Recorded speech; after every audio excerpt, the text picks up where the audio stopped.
Salut tout le monde, j'espère que vous allez bien. On se retrouve aujourd'hui pour une vidéo technique. Encore une fois, on profite de l'été pour vous mettre des petites choses un peu techniques dans l'apprentissage et l'obéissance de votre chien.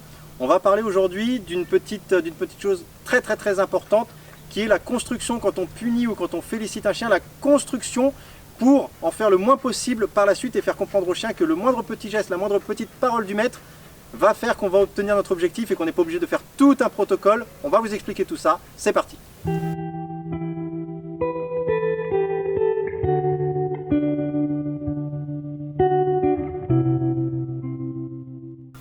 Alors, l'idée, que ça soit dans le côté positif ou dans le côté, on va dire, négatif, punitif, c'est de ne pas faire les choses d'un point A à un point B. Mon chien fait une bêtise, mon chien fait un truc bien, je fais ça, point barre. Je vais essayer de mettre des petites étapes entre. Exemple, Prada, tu viens par ici? Hop. Mordillement. Mon chien va me mordiller, il n'arrive pas à se détendre, je vais décider de l'isoler. Je n'attrape surtout pas le chien par le collier, isolement, c'est fini.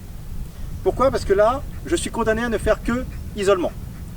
Tu mordilles, isolement. Tu mordilles, isolement. En soi, la punition, elle est ce qu'elle est, elle est cohérente et il n'y a pas de souci. Sauf que, c'est un petit plus que je vais vous expliquer aujourd'hui, si j'ai pas mis d'étape, je suis condamné à chaque fois à aller jusqu'à l'isoler. Si je dis par contre à mon chien, il est en train de me mordiller, ça c'est non. Je retire ma main. Je vais chercher la laisse. Je mets la main. La laisse c'est toujours au même endroit pour faire simple. Je vais chercher la laisse, je mets la main dessus et je lui dis je ne suis pas content du tout.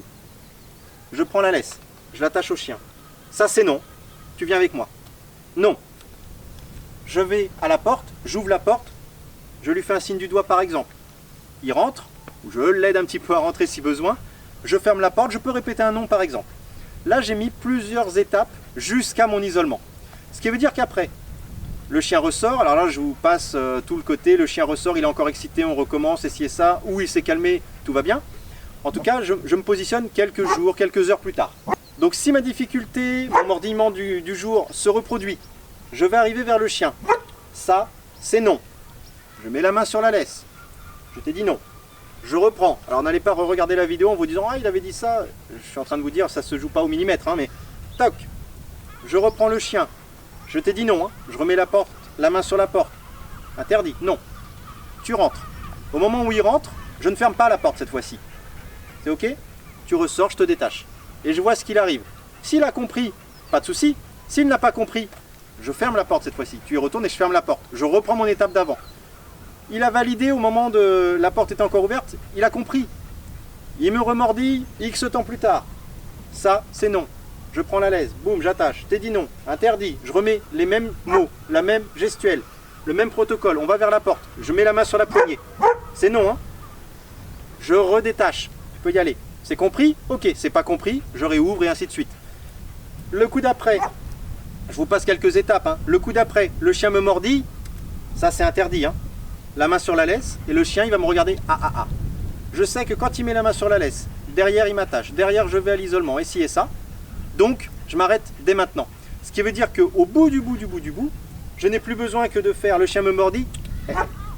Parce que ça, c'était le tout début de mon protocole qui m'emmène à l'isolement. Le chien a eu un gros marqueur négatif derrière, donc j'ai plus besoin d'aller jusque-là. Vous voyez la différence entre à chaque fois je vais t'isoler, et il va finir par comprendre aussi d'une certaine façon, hein, ça c'est pas le souci, mais c'est pour vous donner un petit plus, c'est que ce petit... Il me sert ici pour le mordillement, mais en plus, si mon chien fait une bêtise à l'extérieur, il va ramasser un mouchoir, bah, je peux très bien lui faire... Et ça veut dire attention.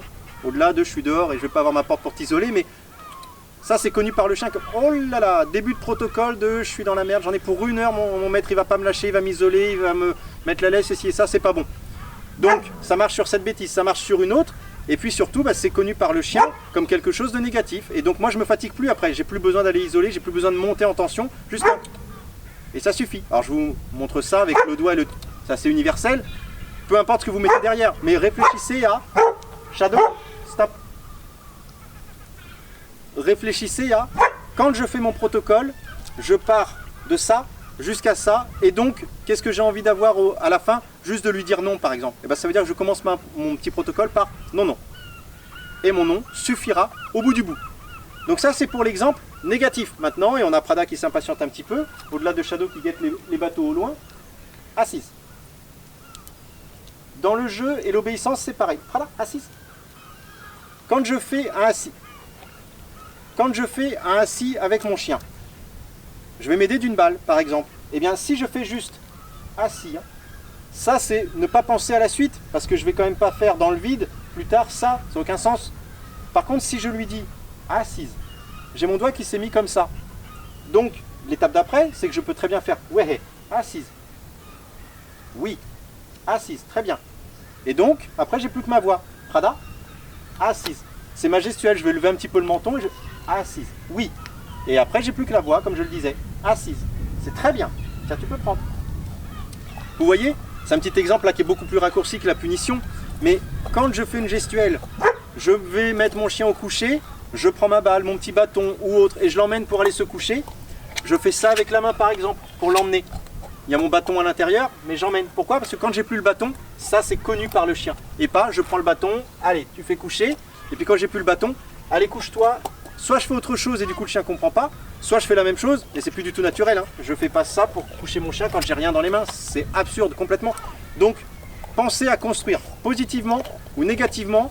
J'ai envie de mettre un petit protocole en place. Je veux comme objectif que mon chien écoute juste sur mon assis, juste avec un petit geste comme ça.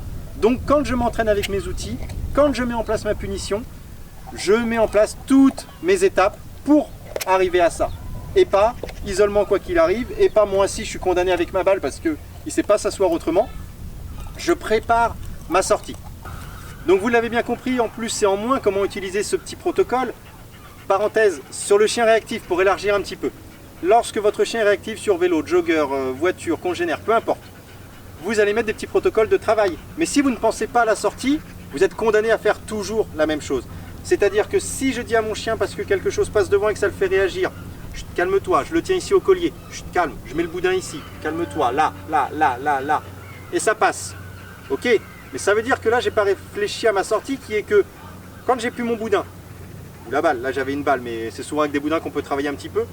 Quand j'ai plus mon objet, en tout cas dans la main, quand j'ai pas ma laisse, bah, je vais quand même pas aller choper le chien au collier comme ça et puis faire ça avec la main de calme, calme, calme. Ça n'a aucun sens de se mettre dans ce sens comme ça. Il n'y a plus rien de naturel. Donc pensez à votre sortie. Ça veut dire que quelque chose passe. Je vais faire un truc du style, calme-toi. Attention, boum, je me mets devant. Je mets le boudin ici en opposition. Tiens, regarde ton boudin. Par exemple, hein, prends le boudin ou la croquette, ce que vous voulez. C'est pas l'objet, hein, mais là, ok, je me mets en opposition. Tu bouges pas. Là, attention, machin. Je mets toute une gestuelle. Ok, là. Du coup, par la suite, quand la chose arrive, je répète mon exercice. C'est-à-dire que là, calme-toi, attention, là. Et je m'arrête par exemple à ce niveau. Là, ouais, ok, là.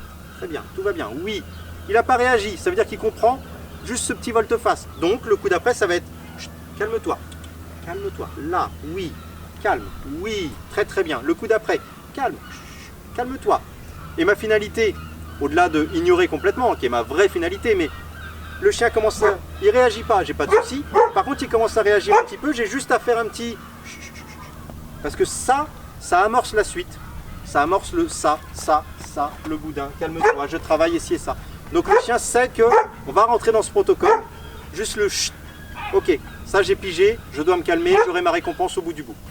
Et voilà donc pour ce petit principe. Encore une fois, c'est quelque chose d'important à mettre en place si vous voulez vous éviter de rester dans une forme de contrôle, de protocole qui n'en finit plus, de je dois toujours faire ça pour que mon chien fasse telle ou telle action. Quand on reçoit des invités, c'est toujours le je passe par le garage, je fais ci, je fais ça, je mets tout un protocole, je mets la jambe devant, il faut l'enfermer, il faut faire ci, il faut faire ça. Pensez à votre sortie, si vous mettez le chien au garage, faites-le sortir un petit peu, retourne au garage, et puis après il n'y a plus besoin que de mettre la main sur la porte du garage, il comprend que, et après j'ai plus besoin et je suis arrivé vers ma sortie tranquillement. Pensez voilà, à votre objectif pour ne pas rester enfermé dans votre technique à chaque fois de travail. Donc j'espère que ça vous a plu, que ça vous a intéressé. N'hésitez pas à partager autour de vous, à vous abonner, à liker la vidéo, à nous suivre sur Instagram, sur Facebook pour voir tout notre contenu quotidien. Et nous on vous dit à bientôt avec Prada et Shadow pour de nouvelles vidéos. Ciao Shadow, tiens bois. T'arrives en colère.